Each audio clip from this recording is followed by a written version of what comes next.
Hi, folks, and welcome to the fourth episode of the Breach of Etiquette podcast. I'm Manji, as you guys know, and today with me we have Paul Bernard and Peter Mindertsma, and we have a special guest with us today, Fred Wan, the continuity editor for the Legend of the Five Ring storyline. Hey. Fred's been doing a lot of podcasts lately. He's been doing a couple of storyline review episodes with the Strange Assembly podcast. We're going to get those linked in the YouTube description of this video. But this is going to be the first part of what we hope to be a series on Emperor Edition. Emperor Edition has been the sort of long-standing, long-running arc for the card game. And we have an opportunity to chat about it now that it's coming to an end. We're heading into Ivory Edition, which should be coming out, I think, in February is when we're looking at the release of the next edition. So let's go ahead and get things started off. The end of Celestial Edition, for those who weren't around, was a pretty rocky period. There was I don't even know how many pages long forum thread on the end of it. It's the Goddesses fictions on the L5R website. And however, Goddesses was just sort of one fiction that leads into Emperor. There were many storylines from Celestial Edition and from earlier that head into the sort of imperial colonies and where we are now. So Fred, for the folks who are looking to get into the storyline and understand why we've got samurai dealing with maharajas and gaijin curses and weird swords, where should they start? What fictions should they be looking at? I actually would start with things that are not based in the bigger plot. I would look for fictions that kind of illustrate the setting and the tone of the overall arc on their own. So, for example, the arc between Kakira Ichigiku and Kitsuki Kinaro would be a great way to get into it because you would not need that baseline knowledge, and you'd be able to pick up bits and pieces of the ongoing plot as you focus on two characters. So that's the Sins of the Father storyline, correct? Yeah, that's right. So that would be, I think, a better way to do it, just to start with things that are grounded in the setting, but aren't necessarily focusing on the larger meta plot. Another good character to kind of use as an anchor point is Kuni Renyu. He's a major figure in the development and evolution of things in the colonies. And as a result, even though you might not pick up certain nuances the first time you read through, at least you get an idea of how he would respond to things, and therefore you get an idea of how the broader picture is developing based on how he's acting. So go ahead. So I'd start there, but having said that, I think the War of the Twins is an important setup to the arc. Is that available online anywhere? As far as I'm aware, there's the storybook that's in the Honor and Treachery set, and it's referenced in some online fictions, but I don't know that the whole storyline of that is available online currently. I think you're correct that it's not, and looking back on it, maybe we'd have done it differently because there's an issue of making sure you want everyone to have access, even though at the same time it's something that helps move product, as it were. Mm-hmm. The Pan-Ku arc, I think, helps inform the situation in the colonies. So the Pan-Ku arc helps inform the political and social situation in the colonies. That would be a good place to look. And again, because it is foundational, you could start there. You wouldn't necessarily need to know all the other details of what's going on, and you'd be able to pick them up as you went.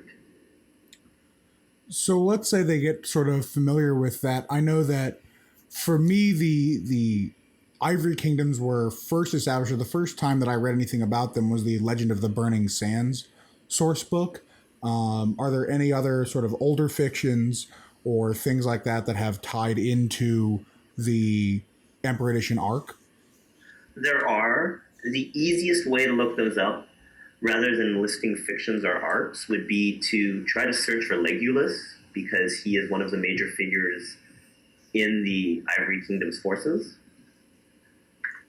And you just go through our story database and try to dig that up that way. I think that would be the most efficient way to look, because the Kaylee Ma arc from earlier certainly involves the Ivory Kingdoms to some extent, but it's not as clear-cut and straightforward as simply looking up one of the key figures. So Legolas is more of a connected to the Ivory Kingdoms than to the Yodotar? Oh, sorry. No, I'm just blanking because my memory is going. Sorry. No, you're right. Oh, man. Alzheimer's is a bitch, isn't it? Oh, wow. Okay. I joke about getting old all the time, and people give me ugly looks when I do. So let me think. Ivory Kingdoms. I always started with actually the Burning Sands book. That is, I think, the best source. And these days, because it is no longer a new product, you can actually find copies really cheap.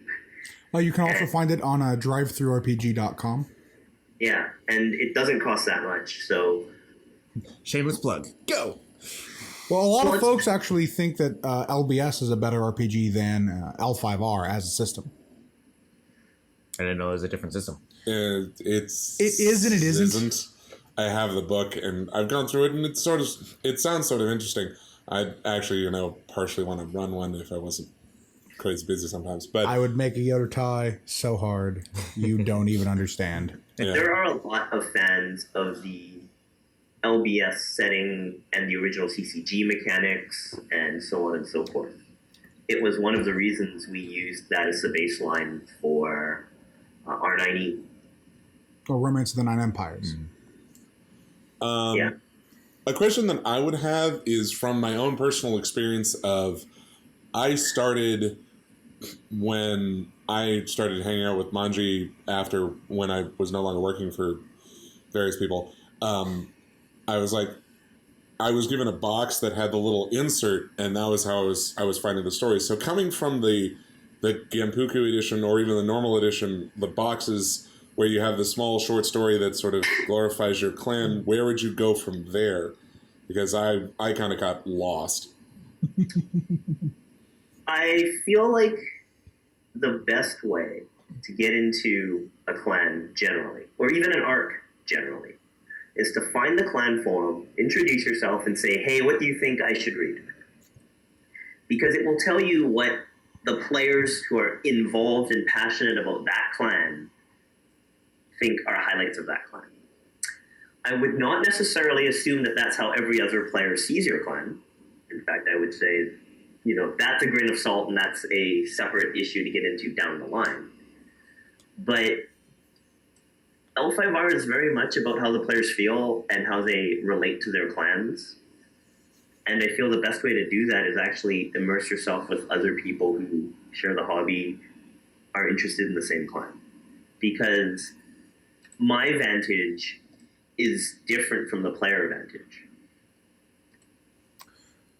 I actually think this brings up an interesting point that folks have discussed for the Emperor Edition arc. With Celestial Edition, you sort of had a very focal enemy in Kali Ma. In Clan War, you had sort of several mini bosses like Yogo Junzo or Hida Kasada that kind of segue or lead into the big fight against Fu Lang, and they have the Lying Darkness. But I've seen it said several times that Emperor Edition has not really had this kind of sort of central antagonistic figure. Is that a statement you'd agree with, Fred, or? Okay, let's decompress that, because there's a premise and an assumption there that I'd want to explore first. But let me answer the question first, and then we'll get back into some areas where I think what's being said isn't entirely accurate. I do think there have been a series of small antagonists within the arc. Or not so small even. I think the tensions between Scorpion and Phoenix that were still simmering weren't really antagonists, but were there. Ichigiku and Kinaro had their issues with their investigation.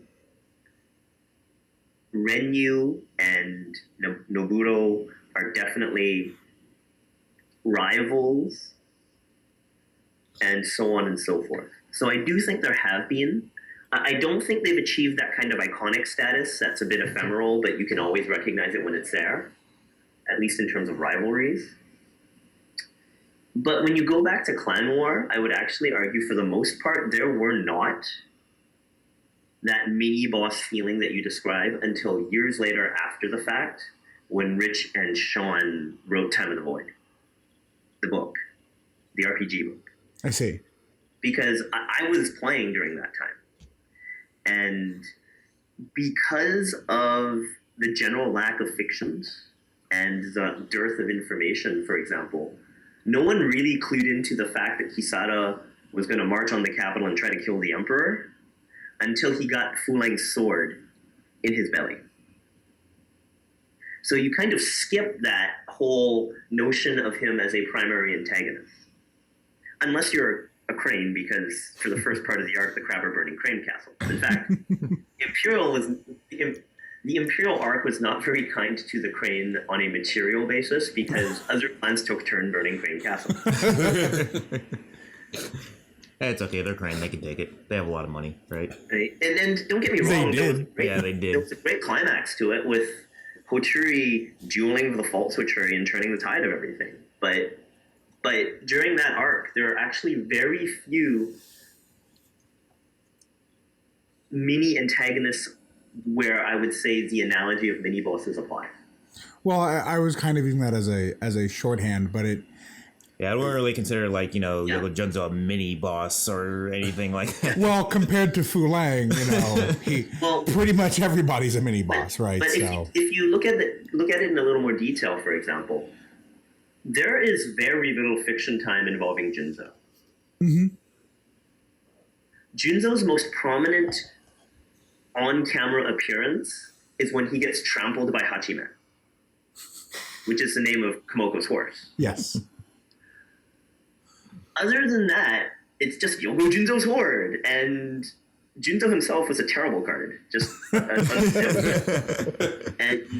And don't get me wrong, most of the prominent characters from that arc, most of the big uniques from that arc are unplayable. They were unplayable then.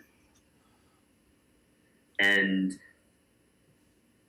so very much the main characters were just main characters. That's all they were. They were not like the original Doji Hochuri champion card. The Darth is Vader not a one. strong card. The one Sorry, where he looks like Darth Vader. The one where he looks like, yes. The card mechanically was not strong. Not for the time. Well, And it's as it was Kisada, and Kisada's iconic in the game. He's of legendary stature, and he is probably overpriced.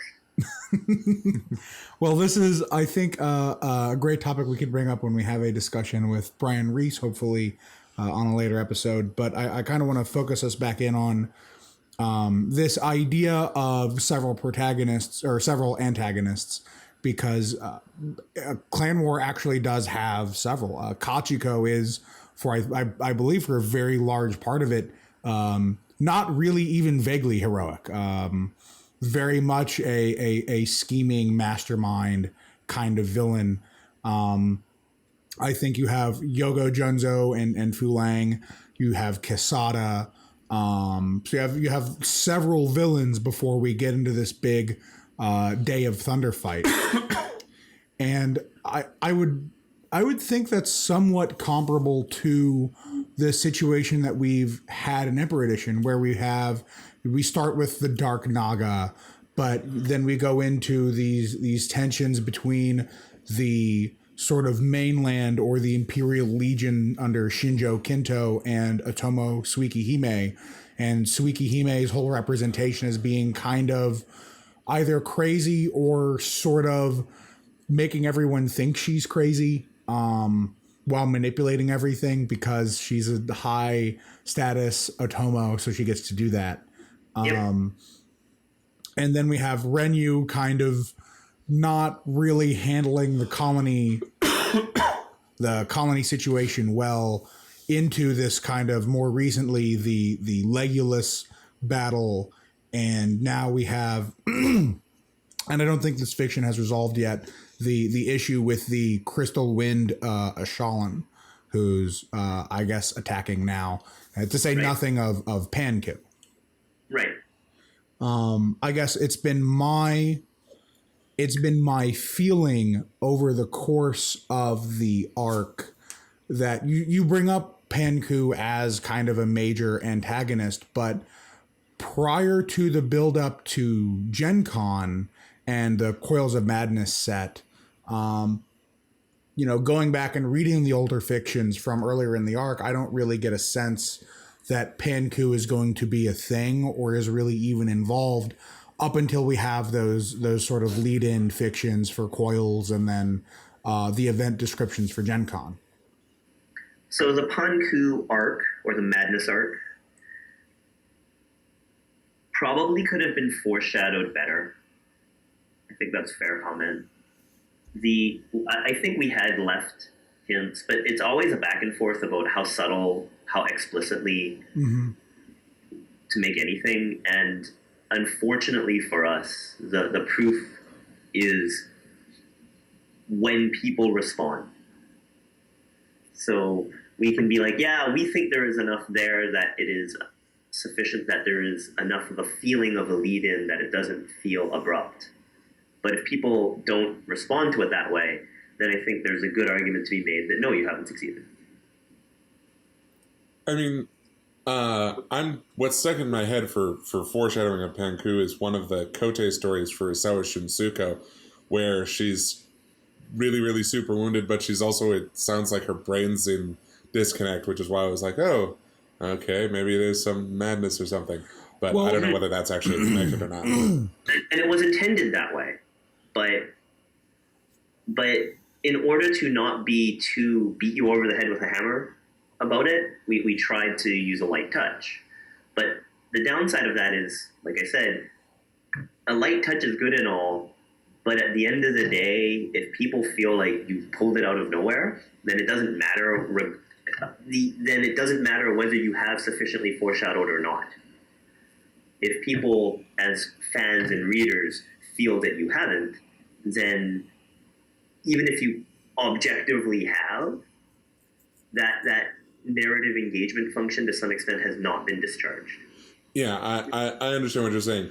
There's when the reveal comes and you go, oh, yes, I saw all of these things, and the reveal comes and you go, wait, what? And then someone explains to you all the things, you go, oh, that's a different reaction, and you want the first one. Yeah, right. And so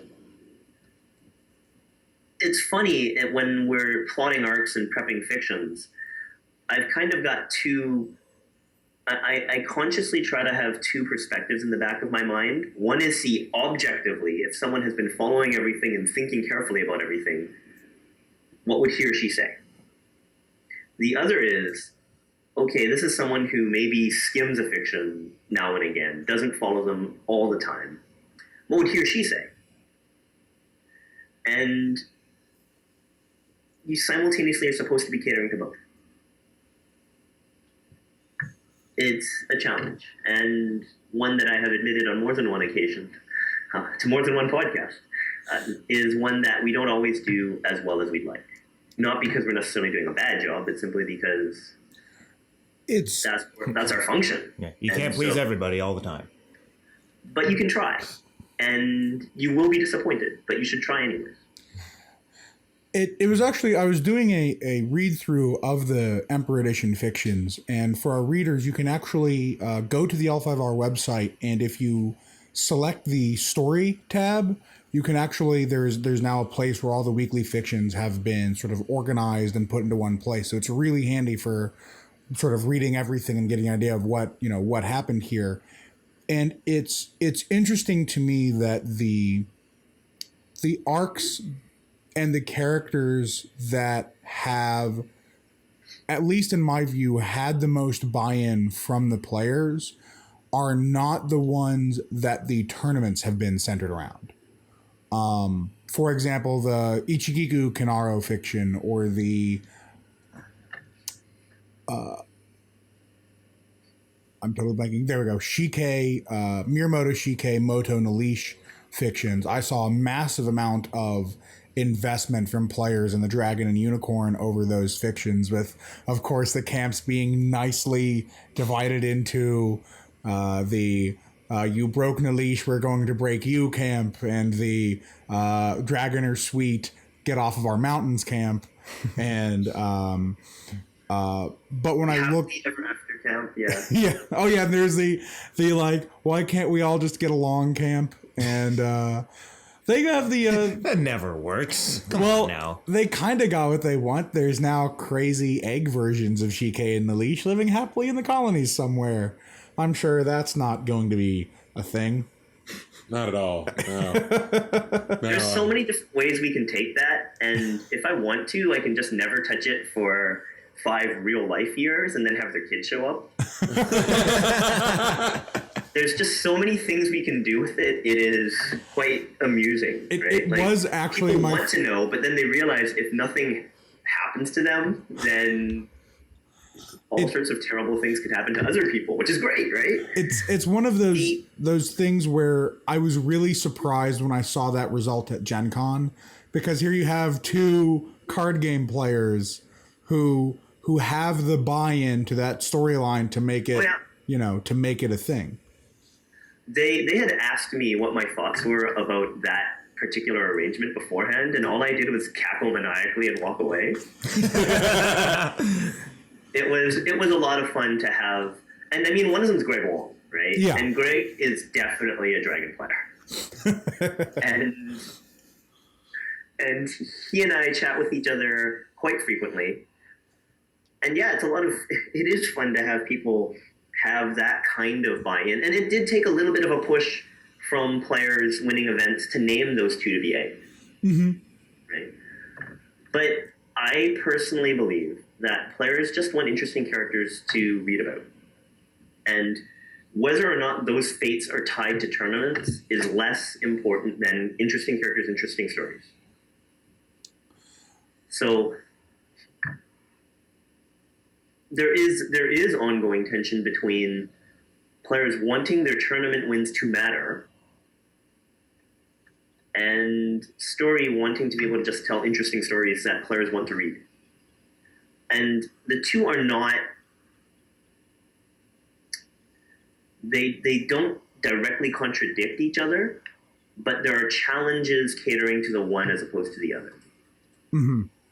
It's certainly been, I would say, sort of an ongoing struggle with having the sort of living storyline that L5R has, and it's one of the complaints you see a lot from RPG players. I go onto RPG forums, and the advice that a lot of folks give to players who are like, "What's this L5R thing, and should I play it?" And they say, "Just play everything like the clan war never happened." You certainly can. It is okay. The problem is, as a GM, you want to be able to tell your story. And you want the plot developments to make sense to you and your players. Completely reasonable, completely rational, completely logical, completely fair desire. Right? Go ahead. Any ongoing storyline, any living organic storyline, to some extent is going to get in the way of that or contradict that, because the canon developments will not necessarily line up with the direction you want to take or the direction you and your players think makes sense. And that's not in any way meant to be pejorative of any individual campaign or any individual RPG arc for any system. It's just that's how it is. My table, my friends, they're going to want different things from your table and your friends. That's how RPG groups work. So... You mean they're not all, synergized into one hive mind? Oh, I would love to be able to do that, because that would revolutionize RPG. It would, right? Like, and again, I don't think I'm giving away anything that nobody has discovered or revealed or understood. Not a lot of people have said it, but I think it's true generally that different players are looking for a different experience in tabletop. Mm-hmm. There are games where really you're just there so you can spend time with your friend and the game is totally secondary. There is nothing wrong with that. There are other games where people really want to role play hard and get into character, and even an out of character side note of "could you please pass the chips" is not welcome. And that's good too. And there are different players and GMs who see the clan slightly differently. Right? There are players, for example, who believe the Phoenix at their core are hypocritical and corrupt. And so any portrayal of the Phoenix in another way clashes with what they think makes sense. So if a story goes with the Phoenix, if a canon story goes with the Phoenix as major heroes, the player will feel disenfranchised, or that the story isn't reflecting what he or she thinks is a logical development and evolution of the setting based on what the Phoenix, quote unquote, are. And that can be true for any clan. Well, I'm coming from the position of the Phoenix Apester on this podcast. I know that you're just like living that title. Like it works. It works. I'm the Phoenix Apester on this podcast. But coming from that viewpoint, I can understand what you're saying, because I use the little when you started giving out the boxes, you gave out little blurbs of what each character in the box is about. And so I started using those as card backers for when I needed proxies. And so I started reading them, because I read everything that I pick up. And I read Shiba Senesuke's story. And I was like, oh, he's not sure whether he wants to be a Yojimbo. He wants to potentially grow more. And then everyone hates Shiba Senesuke because it screws their deck up. So execute it. Yeah. Right? And that's one of those ongoing things where... And there were some challenges with the Kote season, don't get me wrong. But when you have player involvement, which is a great thing, it's what got me into the game. You also have to deal with the fact, as a writing team, that the story can sometimes go sideways, just completely, in a way you never expected, maybe you didn't want. And you have to honor those story prizes and those accomplishments and that involvement. But it can completely spin logical developments just in crazy ways. And sometimes that's where awesomeness comes from. And other times you're just holding your head going, this story that I spent 6 months prepping in 2 or 3 stories that, were spaced out, it's gone now because the main character died. Yeah. That actually happened to I think Daidoji Tametaka, or the Yoritomo captain, who was carted in before the dawn, and he has a sweet salt and pepper goatee, and he got blown up in the end fiction of the Crane Mantis War, because there was a Kote win where he was killed. Mm-hmm. But then I remember during that fiction there was also his name's Yoritomo Emoto. So it was interesting because he was getting built up in the fictions during the Crane Mantis War, and due to the way I believe it was called the There Will Be Blood Kote season functioned, he was eventually the front runner in the Mantis for the nomination for Warlord, and someone playing Kalani's Landing didn't win, so the winner executed him, and this was well before the Crane Mantis War had resolved, and there was a big question when that decision came in, like, how is this going to work? And then the penultimate fiction of the Crane Mantis War comes into play, and his ship is exploded, and I am not even exaggerating on that one. And it's implied that the spirit of the Crane woman he was negotiating with, who I believe may have been betrothed at some point. That's right, yeah. Protected him from getting incinerated in a giant gaijin pepper fireball.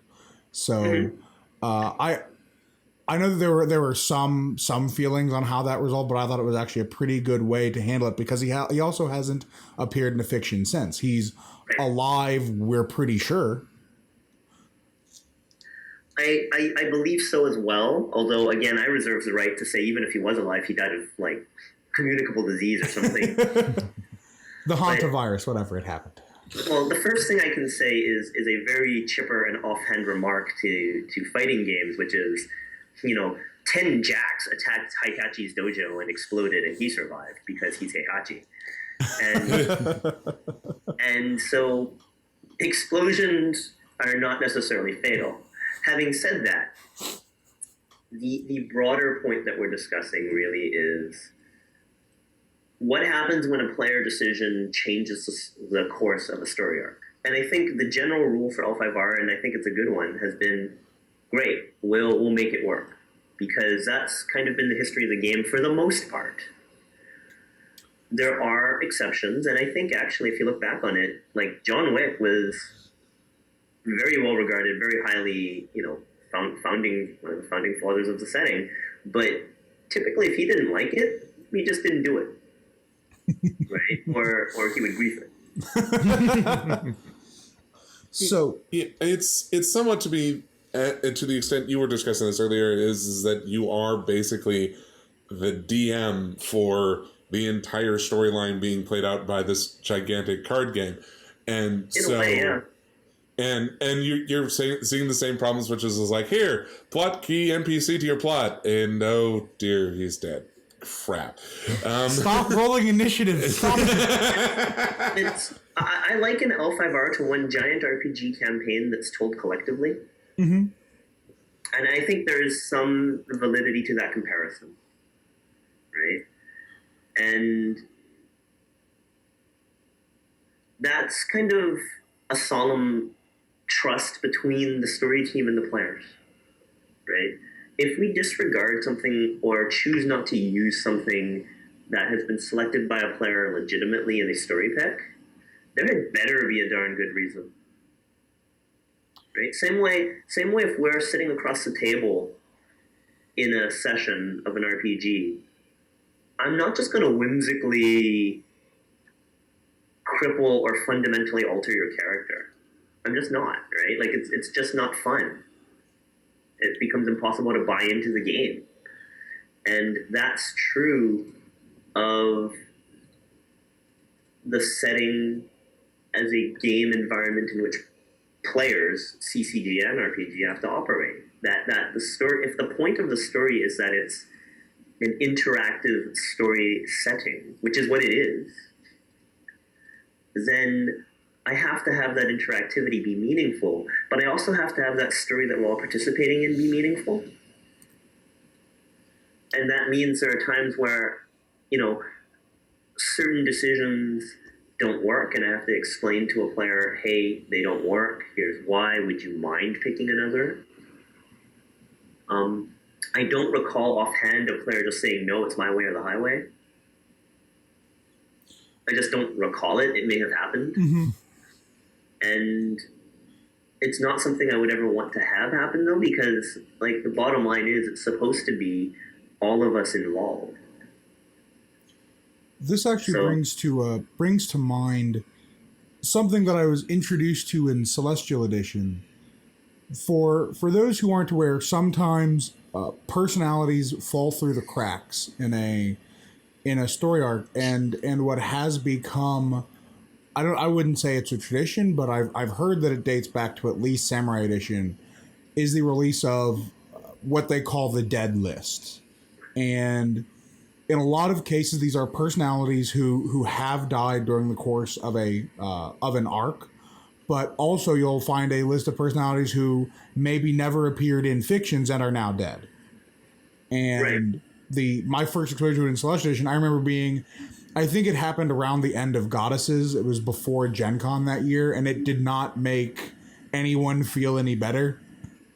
And it just feels odd to me that, as someone who gets attached to cards for very little or even no reason, Togashi Taro, I'm still waiting for his second fiction, but the idea that there's this list on which your characters may appear for no reason always kind of rankles me. And I know that there's a lot of concern out there about the There Will Be Blood Kote season and sort of the veracity of those storyline decisions due to the way the stories were presented as sort of most typically puppet plays in court because players pick stupid things for the lulls, I guess. I certainly remember some people around this table, including myself, making promises to make stupid choices for the lulls. So Yeah. Because the lulls are always worth it. I seem to remember some discussion of a mantis submarine. To be fair, that required a very specific set of circumstances, and it would have been sweet. But so, will there be a dead list for Emperor Edition, Fred, or will there be some other way that type of issue is going to be handled? I don't think we're planning on one. That's the first response. The second response is the original context of those kinds of lists were so that people could know who they could choose without fear of the character they wanted to choose being already dead. Players also like certainty because they want to know for sure that this idea is going to go through or not. Mm-hmm. I do think there is mileage to be had out of characters having their fate not be known. I actually think that's better and more useful than we originally realized. But at the same time, when players say, well, I want to know if I can pick this guy in advance so I can decide which clan I want to play, for example, that's not an unreasonable question either. And a response I've tried to use before was, we'll do a case by case, you can talk to me. That's not always successful because, again, players like to know in advance. And that also creates a lot of pressure on me to be available on, multiple weekends in a row. Yep. The other choice, actually, I'm gonna segue this into a kind of broader point, which is there is always going to be tension between discretion and flexibility and rules and certainty. And different groups of players prefer one over the other. Mm-hmm. That's the challenge. Because they're both legitimate wants. And the more that you have, I'll allow that, even though it technically doesn't fit the story prize. The more inconsistency you naturally get. It's unavoidable, right? Because if I allow someone to get something that wasn't actually part of the prize originally, then I'm giving them something that they weren't promised. And so when someone else wants flexibility or, an alternative prize or a slight change or whatnot,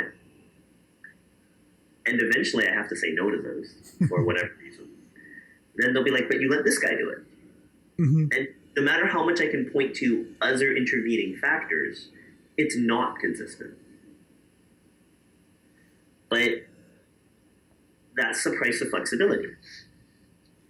So what do you do? What is the appropriate way to deal with it? And that's something I've grappled with since I was since I was part of the group that dealt with story prizes.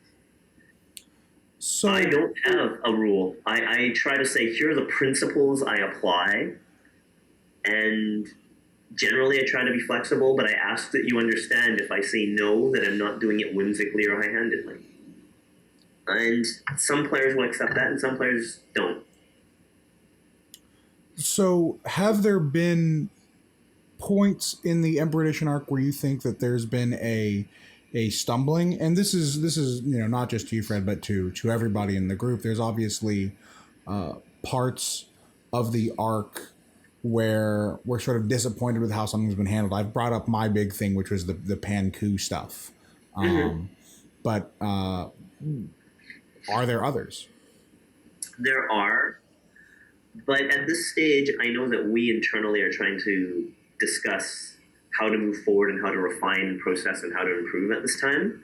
So I don't want to specifically lay out what areas were disappointing to me, because we're going to have that discussion to try to further refine and improve the process. And it feels like I'd be putting too much weight on my own opinion if I started voicing it outside at this stage. I can yeah, there certainly are areas where I think we didn't get the emotional response we were shooting for. Absolutely. Yeah, I mean, my sort of where I'm waiting for things is reasonably well known, because is well known for anybody who's listened to this podcast before, because I mentioned it in the first one, which was I'm waiting for Tsukimi to be the sweet blind phoenix who starts kicking everybody's ass rather than just telling everybody to shut up. Which is, I mean, her being a force at the Imperial Court is nice, but she has been kind of oddly absent. I think. I think we've seen almost every champion get a lot of big set piece moments. You have Hiromi leading the assault on the Eri. You have Makoto sort of standing, the Doji Makoto, the Crane champion, walking up to the Manish champion and talking circles around him in court. And they both got to really shine in that. You've got Nitoshi has been certainly featured in fictions and in cards. I think he actually got a lot of great time in the treaty fiction where he and the crab champion Hida Kasada basically talked about the current state of the clans between themselves. Shike and Nalish have had their own fantastic arc between each other that definitely seem to have gotten a lot of buy-in, at least locally. But Tsukimi's kind of been the odd champion out, I think is definitely fair to say. I think that's an accurate characterization. The challenge has been with kind of equality of representation. And yeah, I think it's fair to say Tsukimi has had less appearances in kind of a mover and shaker aspect than some of the rest. Part of it is Phoenix traditionally, it's very difficult for the Phoenix champion to shine in Phoenix. Well, yeah, I mean, you have the Elemental Council, and we've seen Chukage and Kimi and Makoto pop up and do stuff. So I'm not saying that that the Phoenix have been completely ignored. It's just I'd like to see Tsukimi, because I mean, right now I've been playing for the past 6 months the Shiba dueling deck, because I'm like, Shiba, come on. Something other than the spellcasters. Absolutely. And that's just something where there's an apportionment issue. Sometimes it's as simple as inspiration or not being inspired, or more appropriately, the writer will have a strong vision for one character, not another, or the meta plot needs certain characters to show up. There's a whole cluster of factors above and beyond just Tsukimi herself. And in a way, I feel like Tsukimi's role narratively at the moment is to be the wise voice of experience. So there's a lot of factors playing in. I think you're right on the substantive point. She has had less time as a major direct mover than the rest. Well, it's just that okay, earlier today I was reading, and I read Among Sparrows, I believe, the one that focuses on the relationship between Shike and Kanpeki. And I was like, this is sort of interesting. I mean, even if it's not going to be Shike is going to show that he, could kick Kanpeki's ass, but at the same time, Shike is showing that he's for the record, much better. he totes could. But he's showing that he understands Konpeki, and it's a place for both Konpeki and Shike to shine. And I've felt that there really hasn't been a place for her to shine in any real faction other than she's the secondary character who's randomly named because we haven't talked about Tsukimi for 20 pages. I mean, there's some discussion when you have like large ensemble casts that you have the we haven't let this person talk for forever. We need to actually put them back in, and that's kind of what I've been feeling. Tsukimi's been at that level. I don't know. Well, she did have a very standout scene in the War of the Twins fiction book when she basically says, I will put the pride of my clan on the line if it'll just mean you'll stop murdering everything, Natoshi." He's like, okay, sure. Well, this is what happens when you're dueling a sociopath. I'm not really disputing the legitimacy of your point. I think it's valid, but all I can really do is say, here's why, and try to figure out what we can do to solve that on a go-ahead. But it is tough. There is a huge cast, and Tsukimi's narrative role is fairly well laid out, whereas Phoenix's narrative role needs work still. Because I discussed this with Chris on Strange Assembly not that long ago. I think there is still some leftover misunderstanding of Phoenix's role generally, and so a significant amount of time is spent developing them there. But like I said, I think you've got a legitimate point. I just don't have an answer for and I'm not saying that you're not answering the question. It's more just along the lines of what I'd like to see. But I certainly also think it's worth noting that of all of the clan champions who started with Emperor Edition, only Tsukimi has an experience level. Well, that's not true. Konpeki was technically a holding. He was a strong holding too. So let's not forget that. So I actually kind of want to sort of wrap this up with a discussion on, and we've sort of talked about this. There's the Sins of the Father storyline. There's the Miramoto Shike and Moto Nalish storyline, which is represented through several fictions. But I'd like to kind of end like, what fictions have been really awesome this arc? What have been really stand out? So Fred, were there any to you that seemed like, that the team really kind of nailed it, or? What's funny is I think in terms of just quality of writing, this was a very strong arc. It was one of our better arcs. I think there's some legitimacy to saying, okay, even though you guys wrote good stuff, well, why didn't the players respond more strongly? That's probably one of my more pressing issues to try to answer and resolve. But I thought Sins of the Father was strong. I thought a lot of Seth's stuff has been very strong without being kind of Seth highlighted. Mason and Robert Denton are two authors our listeners can search on and find pretty much nothing but great stuff. Yeah. And so I actually feel like on a technical basis, the fictions were good. They were, I do think it was one of our stronger arcs. I do think it's also fair to say that, to some extent there was a less of a level of engagement than we'd hoped for. I don't think it was writing. It might have been content, in which case it's on me. But to me, it felt like the personalities that at least I got to familiarize myself with in the course of the card game, that they kind of didn't show up. Yoritomo Kanae, for example, has this really incredibly interesting art where he looks kind of like a luchador, tackling a dude to the ground. And he was in every Mantis deck for like a year.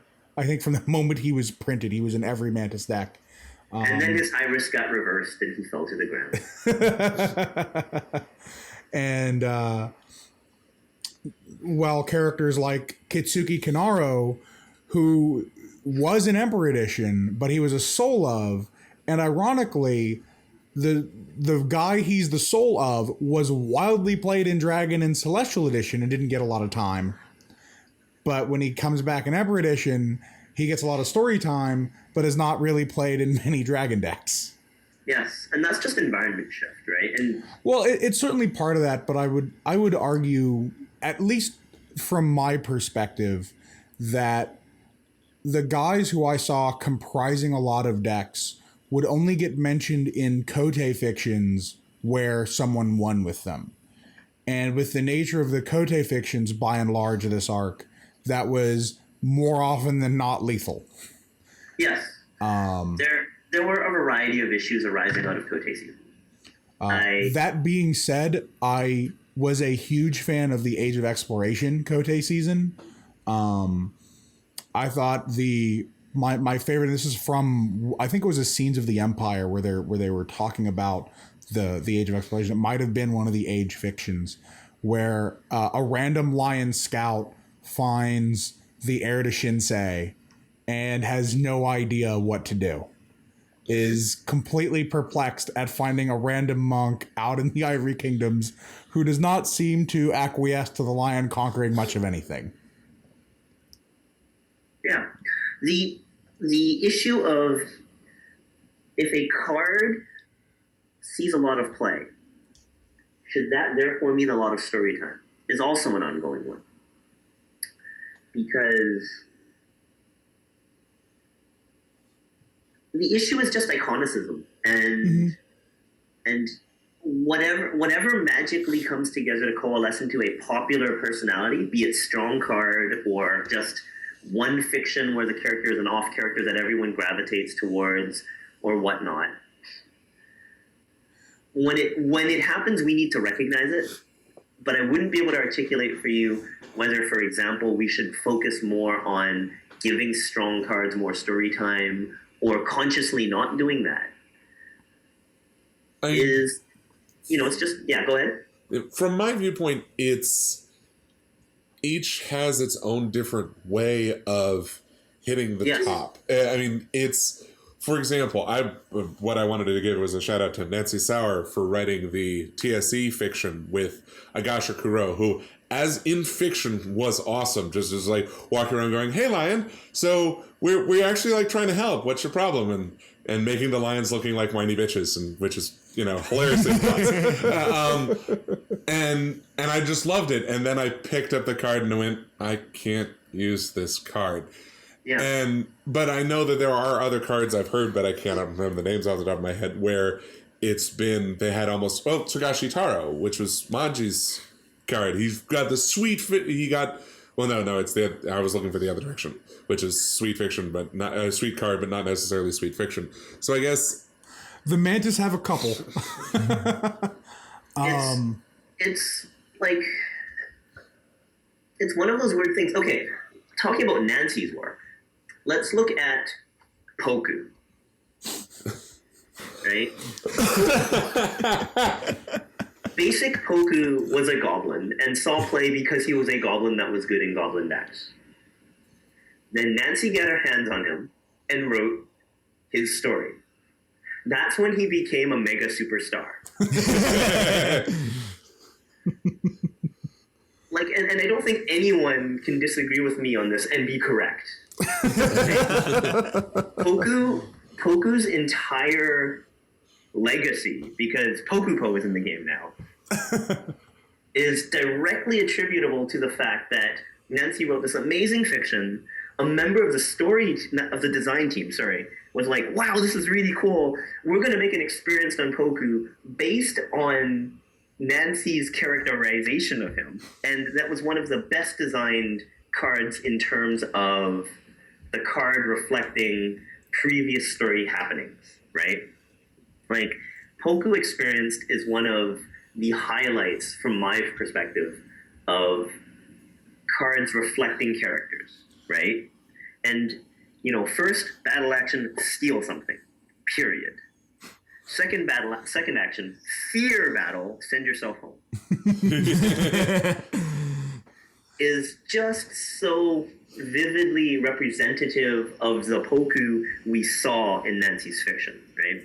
There was no, and the players immediately jumped on both the fictions and Poku Experience, which was an amazing card, right? But it just came together. And a lot of the most iconic things in L5R just happen to come together, and you don't need all of the factors. You just need enough of them, right? Like, Hida Kisada's basic card, not the current Hida Kisada, the original Great Bear. 8-4 for 16. Not exactly, bargain basement. But one of the best quotes in L5R history.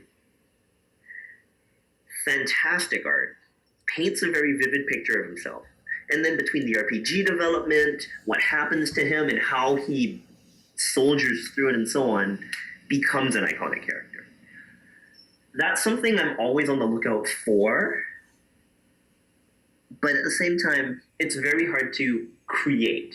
If I could figure out how to do it, I'd do it. That kind of power should not rest in any one hand. And it's really nice that we're seeing, I think, more of this in the experienced versions of Kakita Ichigiku and Kitsuki Kanaro being better when the other is in play. Yeah. Right.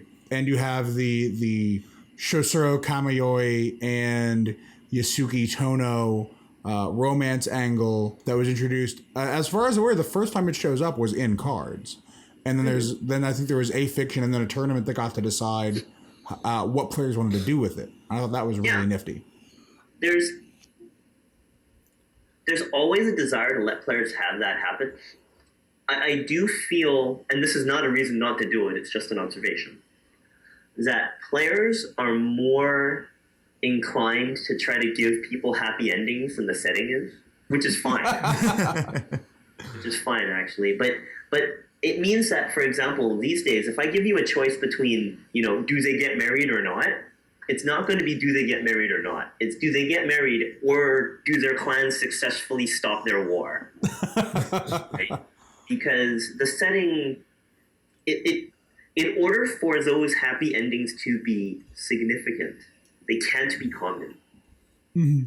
Because the setting in this genre is one of, you chose love over duty, you chose wrongly. That's pretty much the entirety of Toturi's first act, I believe. Mm-hmm. Well, arguably Toturi chose lust over duty. But certainly he chose to pursue his passion. Well, a lot of clan war is about people choosing to pursue their passions over duty, right? Mm-hmm. Hitomi chooses vengeance over the needs of the Empire. Over right? pretty much everything, She yeah. says, I don't care if the Empire falls. And then she kills the moon. Right? But during clan war, a lot of characters are like that. Kachiko is like, order the death, get my son killed, order the destruction of my clan, eh? Well, I'm going to have the Empire burn.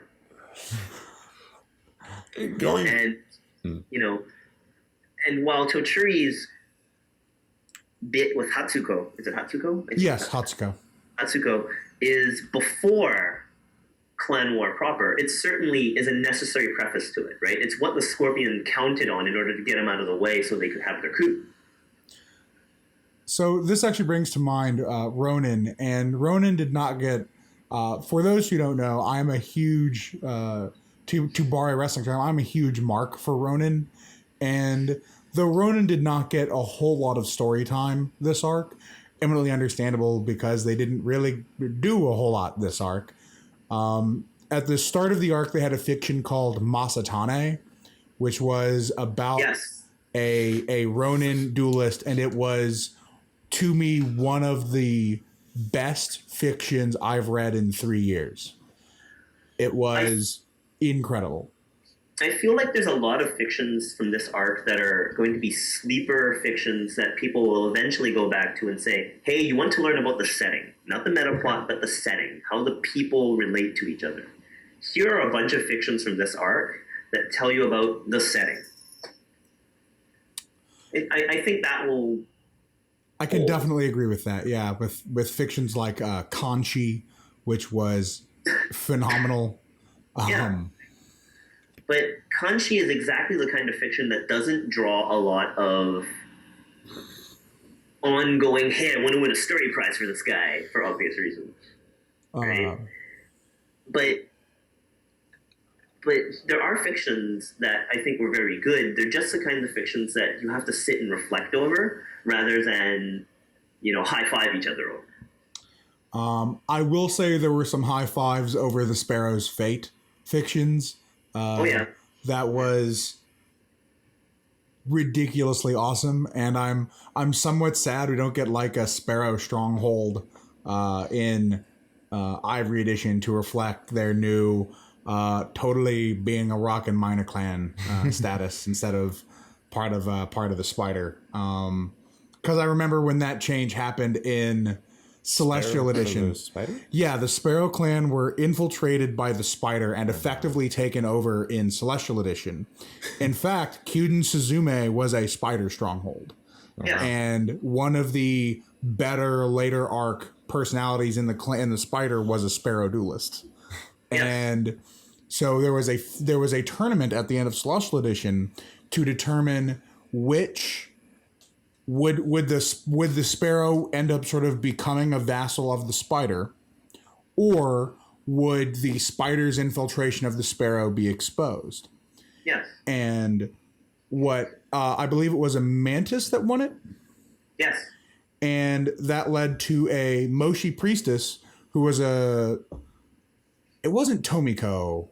I forget which Moshi it was, but she was carded and she was good. So she saw play in the few Moshi decks. So people sort of knew she existed. And then she gets this story time where by virtue of sort of repairing this shrine, finds out about what's going on. And that's sort of the first part of that. And then the second part, it's revealed that the Spider who infiltrated the Sparrow have just kind of become Sparrow now. The golden, whatever. Yeah, the marigolds. They've done everything that the Sparrow have to do. They've lived their lives as the Sparrow, super dirt poor and having to work every single day. And it's like, we could be the Spider, but we have a lot more in common with these people over here. What have the Spider done for us lately? Because they just left us here to be dirt farmers, and the dirt farmers haven't ever stabbed us in the back. They're really good at farming dirt now.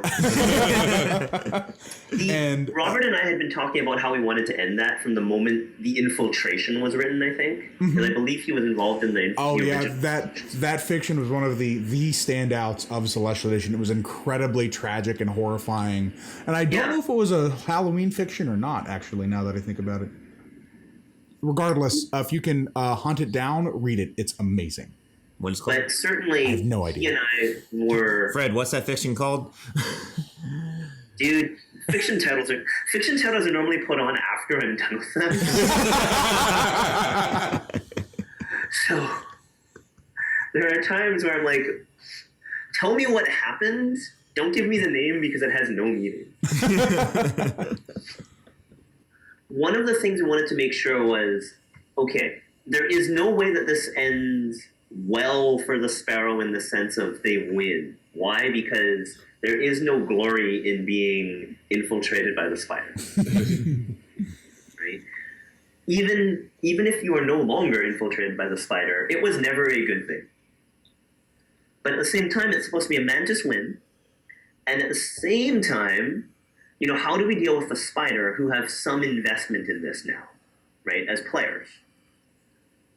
So there were a lot of things to juggle. I think we juggled them well there, straight up. And I think players ended up being quite happy with the way that resolved. In terms of writing, at least. I do recognize that, the Spider are kind of disappointed that they no longer have their pet minor clan. But I do think it was handled well, and I do think it was handled respectfully, and I think it was written well. Pretty very... Yeah, the Mantis are like, no, the minor clans are our bag. You guys don't get none. And the Sparrow are one of those clans where, in the wings, the Crane are still. You're an offshoot. You are a direct offshoot of the Crane. Yeah, that's why I was confused. I was like, wait, Spider and Sparrow? I thought the Sparrow were the Crane's pets. Well, it's largely because no one cares about the Sparrow. The Spider were able to get in as deep as they were. And it's funny because while the Crane and Sparrow have always had good relationships, the Sparrow existence arises out of a minor scandal on the part of the Crane because it was a daimyo who was saying the wrong things at the wrong time. Yeah, this doji is just like, I'm going to open my mouth and say stupid stuff. And then the head of the doji was like, so we're going to banish you because you're an idiot. Right, and it was, and while some of the things you were saying were being received favorably, they were also damaging to the Crane, right? And the Crane, and they were true, which was a problem. Yeah, the Crane as a group are very much don't be an idiot, don't cause scandal. Why? Because scandal is bad. Because we're perfect in every way. Well, and one of the things about the Crane, though, is I think, again, that's a little bit unfavorable to the Crane. The Crane are, at their core, the clan that know how people relate to people. Right? They're honorable, but they're not idealistic in the way the Lion are. yeah. The Crane, to my sort of view, the Crane have always been that clan that is the clan that says, okay, I could get reasonably far by just learning how to stab you repeatedly multiple times, or you and I could play this as not a zero-sum game where you get a benefit, but I get more of a benefit, and then everyone's happy, rather than just... Yeah, right? Another good example is the Crane guy is the guy who has, maybe you find him a little bit too socially mobile for your taste. But if you're treating, your out-of-town friend out to dinner, this is a guy who'll be able to tell you which restaurant is the best restaurant in town and get you a reservation. And he'll do it because you're his bud. I think one of the visceral reactions to the Crane comes from the fact that they quite literally are the popular kids. So there's some, I think, some emotions there that are still being dealt with.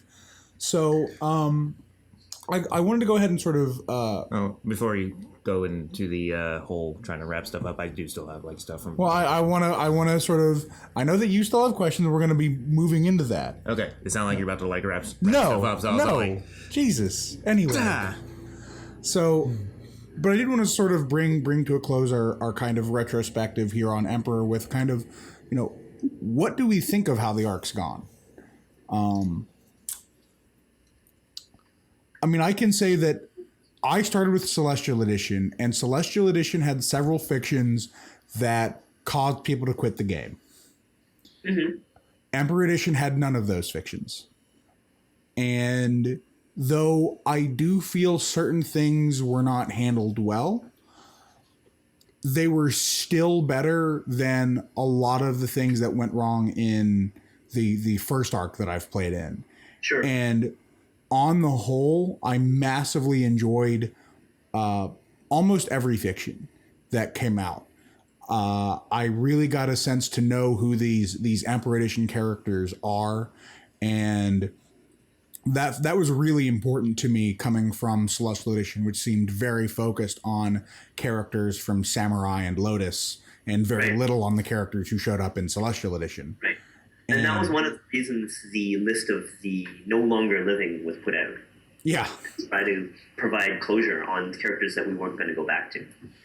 And so, at least on my end, I've really, really enjoyed Emperor, almost from the word go, from the clan scrolls that were handed out at Gen Con in 2011, I think was when I turned the corner on the fictions. Oh, sorry. If you want to speak, Fred. Not really. I'm just agreeing so far. Okay. He's smiling and nodding. You just can't see him doing it. Right, of course. So my viewpoint in terms of the Emperor Edition story as a whole is that I'm liking it because it's reminding me a lot of plots that I've built in a bunch of different White Wolf games, where I enjoy when I'm building a political White Wolf game that I make 6 or 7 people, all who have different, not connecting plots, all wanting to do whatever they want to do to take over the city or whatever the hell, and then just letting them walk around the space and have those interact in crazy ways, and then throw the PCs into the middle of it and have them accidentally screw up somebody else's giant machinations. And that's the sort of way I'm feeling Emperor is about. There's a lot of background about Iweko's second son that I like about. What the hell is he trying to do? What's the first one trying to do? Is Kuni Renyu just basically trying to destroy the colonies because he thinks F this place? I mean, all of these sorts of things where it's like, it seems that there are a lot of plots and I want to see where those go. So yeah, I think Emperor's strength is there's not a lot that's in any way controversial. Like, players were like, yeah, this fits with how I see the universe. There's a lot of universe development. And I think a further virtue of the arc is, yeah, it does feel that way. One of the things that I use as one of the bellwethers for writing, generally, not just L5R, and not just fiction, but generally, are the settings and stories and characters you create living in the sense of you could walk away and someone else could say, I know how this is going to evolve, or I can see a certain number of ways in which it could evolve. I think Emperor succeeds at that. I think if we stopped anywhere during Emperor, players could chart out likely ways for certain events to develop and unfold. And while they might disagree on how specifics would come out, everyone would be able to interpret everyone else's logic, at least not counting, the extremists on various sides. And I think that's very important in a fictional setting. It has to breathe. I think Emperor does that. So, Peter, do you have any comments on the arc, or? I didn't really read too much of the Emperor Edition stuff, except for like the very latest of what was going on. But I do have a question from one of the people who do the Five Rings Online stuff. Actually, the main admin GM. He had a question. Are there going to be, what is it? People coming back from I guess Winter Court 3? Are we going to be seeing any more? Winter Court 3 was, well, several of them have been carded. And I think it's no secret that Yoritomo Saigo is going to show up at some point. Yeah, are there any people that we haven't seen yet that are going to be coming back from that? Like, concretely, I know they're coming back in the near future. No. Will there be people from that who come back? I think absolutely yes. It's just a matter of when, where, and does it fit in naturally. The thing with Winter Court 3, and I'll editorialize a bit here, was one of the challenges from the first two Winter Courts was people wanted to know what of their stuff was canon. It was a big deal to them, right? Mm-hmm. So we went with, and believe you me, I certainly had some concern, hesitation, / panic, take any of these, at the idea of, by default, it's canon unless we say otherwise, right? The problem is, if that's the case and we don't touch it anymore, people are like, well, it's canon, but it doesn't feel really canon, right? And so now, to me, there's a level of canon which is on screen. On screen is considered, for good or ill, the epitome of canon, with mentioned but not on screen, based on player responses, is seen as a lesser form of canonization. And while I may or may not disagree with that, I have to acknowledge that's how people saw it. And so, yeah, I know people want more mentions. I'm not sure it's practical, but where we can fit a character or scene or reference in a way that's not disruptive, we'll do so. So, with Emperor Edition now, I guess, coming to a close, is there anything that L5R fans and L5R readers should be looking forward to in Ivory Edition that you can talk about, of course? I think the situation of the Empire and the colonies is well understood enough by the characters and players that now we can get past the things that we needed to say just so knew they were happening and that the background and context was put down, so that now we can just get straight to, and here's what's happening. Now, some of what's happening in Ivory is still under kind of internal discussion. So it's not so much that I can't tell you, it's that I don't know and can't tell you. In that it's not finalized yet. But I think what we're planning on in Ivory, I hope, helps make things iconic quicker and more easily and more naturally, in the sense of the same kind of iconicism we've been discussing today. And how would y'all, this is just like something, because me being that I'm fairly new to the actual like card game itself, and so like I've been told that, hey, since you're kind of new to the card game, since they're changing stuff, now's a good time to actually get into the card game. But one of the things that I love the idea of like, a living story that, the players can get in, actually get into an effect. But I know half the people who play L5R play the card game, the other half, play the RPG, and there's some percentage in between. I'm not really sure that's a 50-50 split. Go ahead. And then there's, the percentage of each of those in between, that do both. yes. One of the things, at least I know from a RPG player's perspective or whatever, that for the longest time, I didn't really want to play the card game and everything like that, but I still kind of wanted to be able to, have an outcome of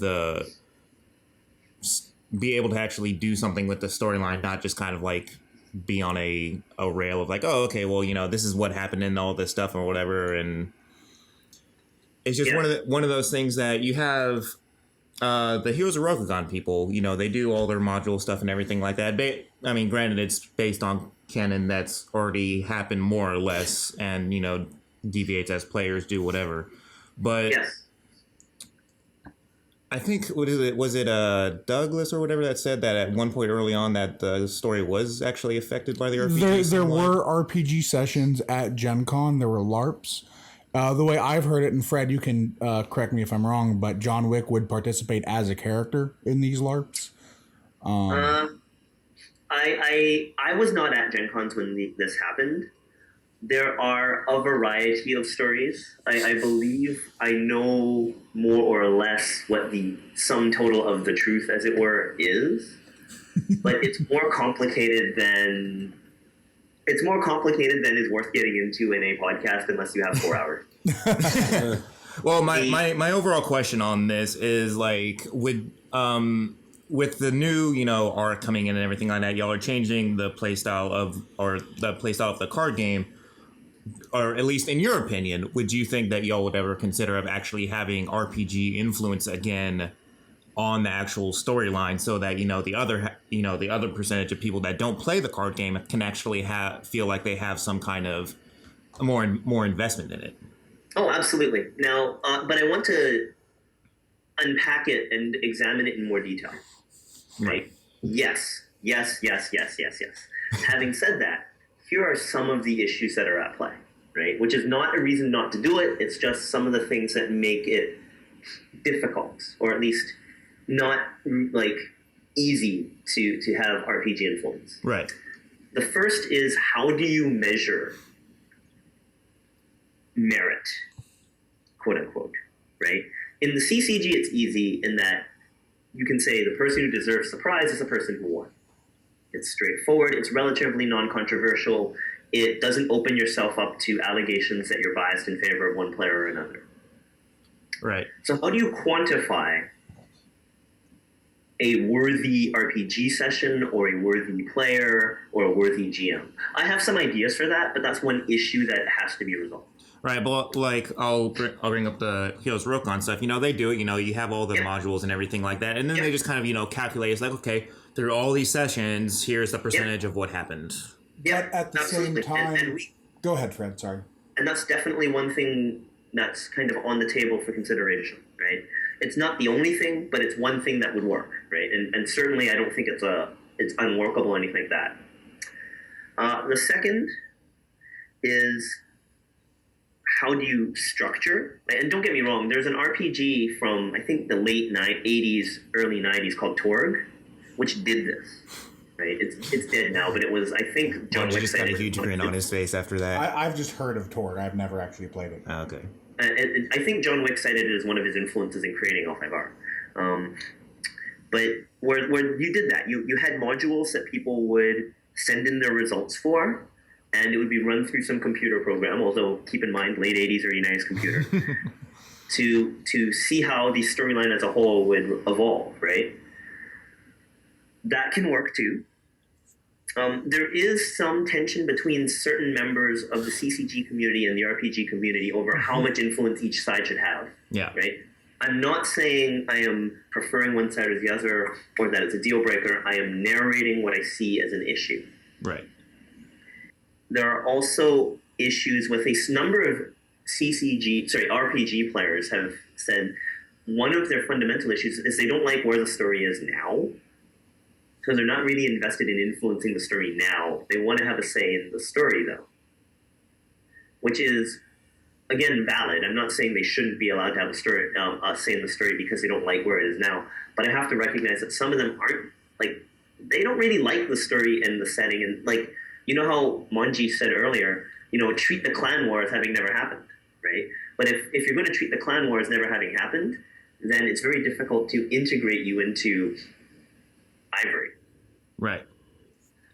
Yeah, Again, there is more than a few RPG players, Peter, who upon hearing the mention of Imperial colonies in the Ivory Kingdoms have been like, F the story team. And I've heard this at many a convention. Well, yeah, and I can remember times from just doing, private home games and such and so forth, where it's like, well, where would you like the story? And they start telling you their ideas for where they want my thing to go. And it's like, you've decided to go and tell a completely different story because you just don't like where I'm going, and you jump the rails, and suddenly it turns from sword and sorcery fantasy to detective fiction in the 30s. And that's not invalid, right? The point of there are multiple points to any game, but some of them include socializing, having fun, intellectual challenge, so on and so forth, right? Right. I have no problem with this, but if someone wants to do that as the background or backdrop to, and this is how we want to steer the direction of the game, I need to think about that. Because, don't get me wrong, we tell the stories, but we're not the only player in how the story develops, right? The players are, brand is, design is, and so on and so forth, right? Not every decision is as exclusively story team as you might think. So, having said that, yes, I do want to involve ZRPG players more, and I'm looking at ways to do it in a way that is respectful to everyone and lets people have meaningful voice. And I'm a big proponent of meaningful voice as opposed to just more involvement. Right.